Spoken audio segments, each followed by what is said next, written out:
Welcome to Learn About Law. My name is Kevin O'Flaherty from O'Flaherty Law, and today we're going to talk about the difference between an emergency order of protection, an interim order of protection, and a plenary order of protection. Orders of protection are basically court orders that are meant to protect the petitioner or some other protected party from abuse at the hands of a family or household member. Remember, the term abuse is very broad. It includes more than just physical abuse, and the term family or household member is also very broad and can include past dating relationships. So we have a whole series that we've done of videos and articles about orders of protection. So go to learn-about-law.com if you want foundational information about how orders of protection work generally and how to file them. In this episode, we'll basically talk about the difference between an emergency order, an interim order, and a plenary order.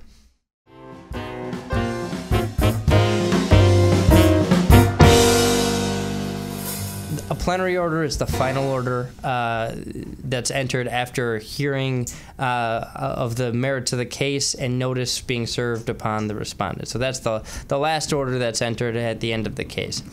An emergency order of protection is basically, it's what it sounds like. It's a temporary order that's short in duration and only meant to last until the respondent can be served with process. So it's basically, we don't have time to serve notice upon the respondent that the petition for order of protection is being filed. We want to go into court and before even giving the respondent notice, get a temporary order to protect us.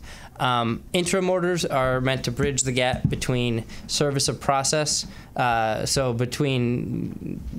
after an emergency order, between the time that the respondent is served with notice and the time that the final order is entered in the case. So the emergency order is, right away it's an emergency. We want to get this order entered. It's very short in duration. Interim order, once the case is up and running, but before a final order has happened, an interim order is a little bit longer than an emergency order and will bridge the gap between the emergency order of protection and the final plenary order of protection, which is the final order after notice and a hearing on the merits. So we're going to talk about some of the differences between the three and how they work. The main differences are, one, the duration for which the order is effective.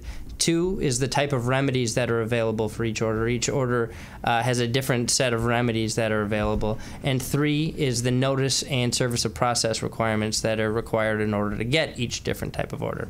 So let's start with emergency orders of protection and talk about how they work. And we'll basically contrast them with plenary or the final order of protection.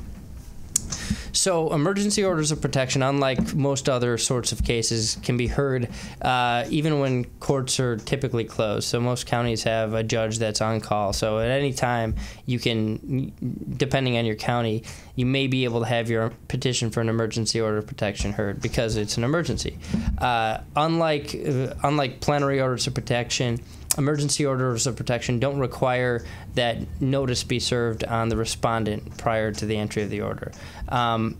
The duration of an emergency order of protection is the shortest of all three types of orders we're going to talk about today. It can last for a minimum of 14 days and a maximum of 21. So the judge will decide how long to make it last, and basically that it can be between 14 and 21 days that the order is effective. And sometime within that time range, the first court date will be scheduled for the order of protection. So the idea is to protect you until the first court date can happen and service of process can be effectuated. In order to get an emergency order of protection entered, you have to, as the petitioner, establish the necessity of the emergency order of protection. So basically, you have to prove that it would be necessary, that the emergency order of protection is necessary to prevent harm that would otherwise be likely to occur if the emergency order of protection wasn't entered or if the respondent was given notice of the proceedings. The order isn't enforceable until after either the order has been served upon the respondent or the respondent gains knowledge of the order through other means. So let's pick that apart a little bit.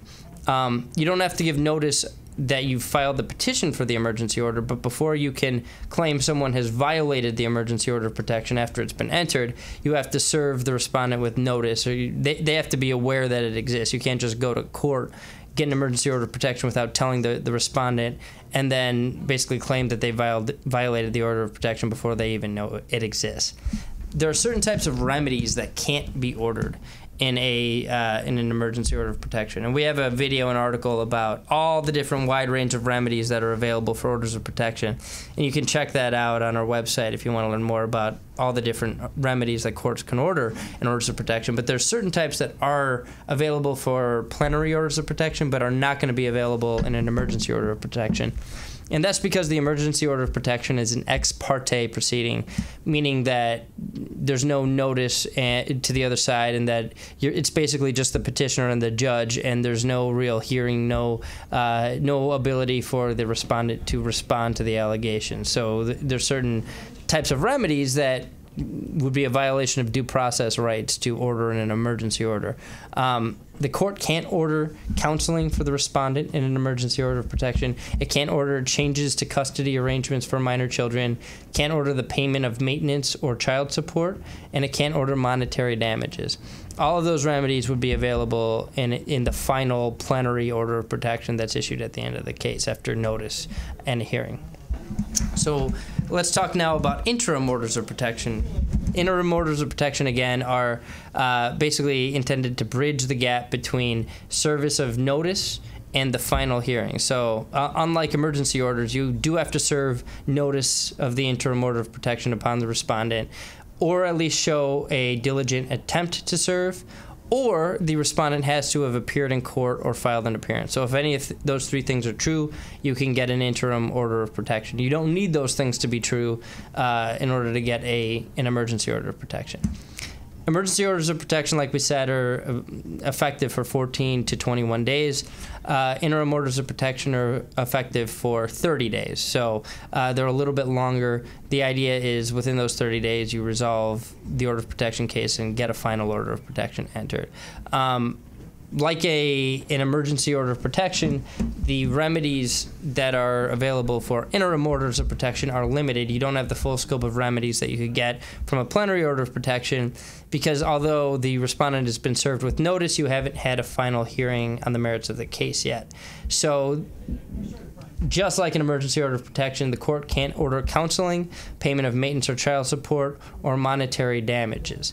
However, unlike an emergency order of protection, the court can temporarily resolve custody issues until the final hearing on the merits. So it's not going to be a final resolution of the custody issue, but it'll be a temporary order on custody issues, determining who the children are going to be with until the final hearing on the order of protection. You can't get that remedy on an emergency order, but you can on an interim order. Now let's finally talk about plenary orders of protection, and we're going to spend the least amount of time on these because we have a whole series of articles on orders of protection generally, and most of what we've talked about in those articles apply to plenary orders of protection. So plenary orders of protection are effective for an explicit time period not to exceed 2 years, but they can be renewed after that time period.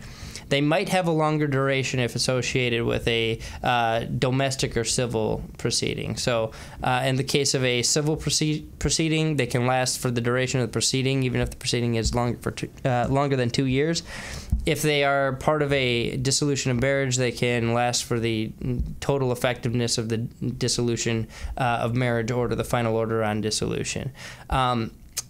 The big thing to understand about plenary orders of protection is that these are, again, the final orders after hearing and notice, so there's a much wider range of remedies that are available. All the remedies that we said you can't get for emergency and interim orders of protection are available to the judge to order for plenary orders of protection, and we have a video on, again, the scope of remedies.